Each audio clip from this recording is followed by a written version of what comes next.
Hi everyone, this is Suzanne Wagner, and I am doing my blog for today. And this one is titled Berlin in the Winter of 1978 1979. Berlin in 1978 was dark, dreary, foreboding, and seemed slightly dangerous. The impacts of two world wars had left many marks not just on the foundation stones of the buildings, but on the people as well. These people had to weather world wars, a Cold War, and the Berlin blockade. The wall was up, and the heavy feeling was of a divided country, controlled by the Allied forces who had split West Berlin into three pieces. Among them, Russia got East Berlin and formed East Germany along with the eastern countries that bordered their territories. When I got to Berlin, it was a huge learning curve. Shops were not open all the time as in America. I had to use the U-Bahn or the subway system, which was remarkably clean, but it stopped at 10 p.m. back then. Laundry needed to be done by hand and hung up to dry in my room. Food was very different, and all my old comfort foods were not available. Everyone in the ballet company seemed to be from another country and spoke another language. The ballet company at that time was a real mixture of styles and customs. It was mentally overwhelming to listen to at least 3 or 4 languages in a rehearsal. It was hard on my brain that was trying to just learn German. It did help tremendously that most spoke some English. Schools in Germany were much more language conscious than in America. All European countries are way more conscious of it out of necessity. Even the English teachers and speakers were entertaining as they were from South Africa, Suriname, Australia, Great Britain, Denmark, and Holland. And even though some of those were not native speakers of English, they spoke really well, but with those adorable accents.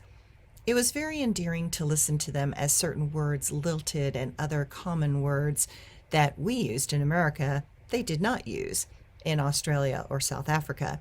It was endlessly entertaining. During that time, I am sure the director of the ballet was just trying to figure out what to do with me and where to put me. I was new, and he did not know my performing capacity. The teachers were mostly Russian or from the East Bloc. There was a German ballet mistress named Gudrun Leben, who was older but still colored her hair flaming red, and she was a tough taskmaster. Behind her back, we called her the Commandant. And for the first year and a half, she seemed determined to break me and shape me into an image that she desired. Until that moment in time, most of my ballet teachers, while tough and demanding, were not mean-spirited. I did work with Arthur Mitchell for a season when I was 16 years old, and I did not understand why he kept hitting me. He was hitting my legs, arms, back, and shoulders. He was relentless, and I thought he hated me until people started coming up to me and saying how much Mr. Mitchell loved me and how he saw my special qualities and was eager to work with me. I learned in that moment that teachers can appear to be mean in order to get us to pay attention to certain parts of our body. In this new day and age, such things would probably not be allowed. Personally, that style of motivation was never to my liking. Gudrun Leben was one of a kind. She clearly had a tough shell that had kept her going through the wars and the Reconstruction. I am sure her personal history was one that I could have never survived, and to this day I do not know what she went through. I kept trying to keep those thoughts on the surface of my awareness in an effort to find compassion for her every time she screamed at me in rehearsal, and that was often, every day, for a year and a half. It was brutal. I did not understand what was going on. I tried to be sweet. I kept smiling, attempted to do what she asks exactly, but it never seemed to change her behavior towards me. At that age, I did not have thick skin, so I didn't know how to not let it get to me. Truth be told, I went home every day and cried for at least a half hour each evening. Each day was a miserable attempt to stay positive in this dark and dreary place where I felt like a constant outsider, and I felt like the ballet mistress hated me. I know I was not alone with that feeling. I know she yelled at others also, but I did seem to be the one that caught the brunt of her anger at that time. I tried to figure out if it was me personally she hated. Perhaps it was because I was an American and she resented Americans controlling her country. I tried to look out through her eyes at me and see if I just looked like a baby, naive and not mature enough to even be here. I tried to see if it was my personal dance style that was very SAB New York City Ballet style of movement that she hated, and she wanted me to have a more Russian look. But nothing worked.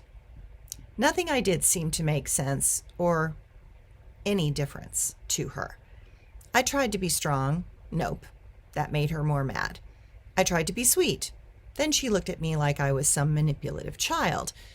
I tried to be blank and not react.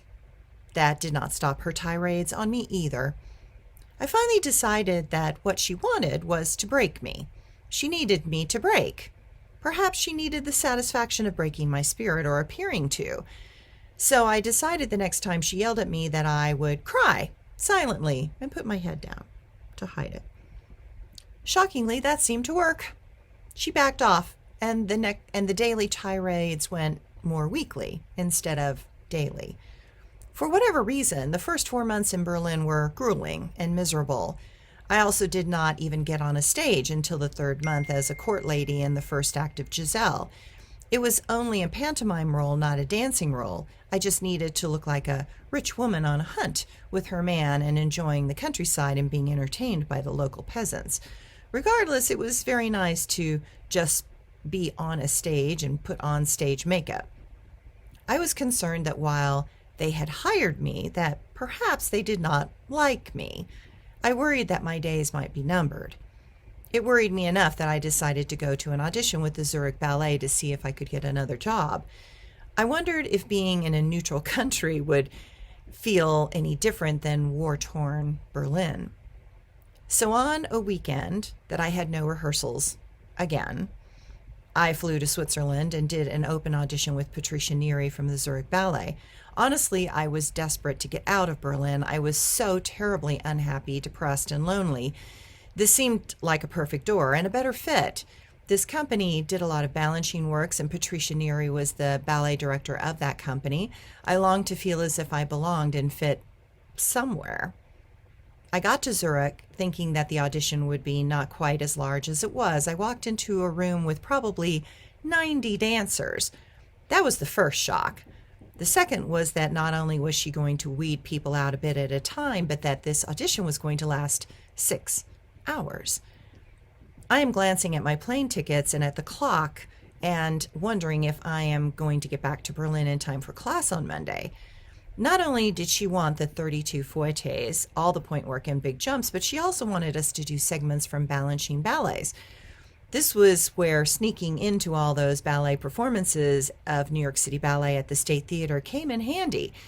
I knew the style of Tchaikovsky pas de deux. I had seen it many times, so I was excited for me to show what I could do, and I felt confident and secure that in the final three girl that I was in the final 3 girls after all the cuts. I gave myself a big pat on the back for that accomplishment alone. Patricia Neri told me that she would love to have all of us in the company, but that she only had 1 spot available. I was the obvious American. There was a fabulous Swiss girl and a lovely French girl. I was not sure if I would get the job, but I was hopeful. I felt I did a good audition and that I was not despondent for finally the first time in months. Perhaps I could get out of Berlin after all. Patricia said that she would send us letters to let us know her answer. I got back to Berlin excited, slightly hopeful, and feeling as if there might yet be a place for me in the ballet world. A few days later, the letter came. Patricia had taken the Swiss girl. Seemed that Patricia was required to give the job to a Swiss person if she was good enough. I understood. Switzerland is a small country, and I'm sure getting a job there is difficult on a good day. But I felt depressed again, stuck in this place with no way out that I could immediately foresee. I was so upset that I contacted my ballet teachers in Dallas, Ann Etkin and Bill Atkinson, to see if they knew what I should do. They sent a letter back saying that I did not want to look like a flaky ballet dancer flitting from company to company, that such actions would give me a bad reputation and work against me in the long run. They said to stay a minimum of 2 years before switching. I needed to be able to show a resume of many classical ballets and more modern ones without the expertise of doing certain roles in certain ballets that I would have a hard time in other companies even getting a job. So I surrendered into staying in Berlin for those recommended 2 years. I suspect that Gerrit Reinholm heard and through the ballet grapevine that I did that audition because quickly after I returned, suddenly I was in rehearsals and actually really being in the corps de ballet for real shows at the theater. At least I finally had work that kept me learning and my mind occupied. Shortly after that, I got my first apartment directly across the street from the theater. While it was very tiny, it was next door to another dancer and her husband, so it was beginning to feel like a more normal life. I had so much more to learn, and I was only at the beginning of the cycle that would be so difficult that there would be many moments when I could have taken that could have taken my very life. The next 4 years in Berlin had some of the hardest moments in my life. What was to come were going to be so difficult that everything else in my life would be measured by them and compared to them. I would come to know that if I could survive 4 years in Berlin during the Cold War with the walls still up, that I could weather anything.